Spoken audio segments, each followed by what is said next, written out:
आगे बढ़ते हैं। आपको बताएं कि लाहौर की अदालत ने रियासत मुखालिफ बयान केस में रहनुमा नून लीग जावेद लतीफ को 4 रोजा रिमांड पर पुलिस के हवाले कर दिया।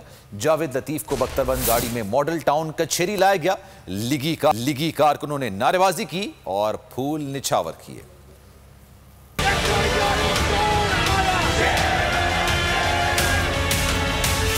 रियासत मुखालिफ बयान का इल्जाम, जावेद लतीफ मजीद 4 रोज़ा जिस्मानी रिमांड पर पुलिस के हवाले। नून लीगी रहनुमा की 5 रोज़ा जिस्मानी रिमांड खत्म होने पर अदालत में पेशी।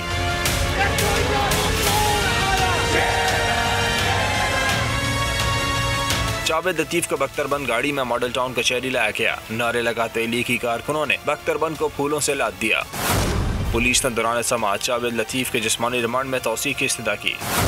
तफ्तीशी अफसर ने कहा, जावेद लतीफ ने अभी तक अपना मोबाइल हवाले नहीं किया।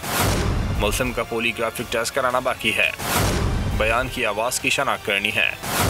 जावेद लतीफ के वकील ने कहा, टेस्ट और तस्दीक की जरूरत नहीं, मुल्ज़िम बयान से मुनहरिफ नहीं। जावेद लतीफ एतराफ़ करते हैं। अदालत ने फ़रीक़ैन का दलाइल सुनने के बाद फैसला महफूज किया। बाद में फैसला सुनाते हुए रिमांड में 4 रोज़ की तौसीक़ कर दी।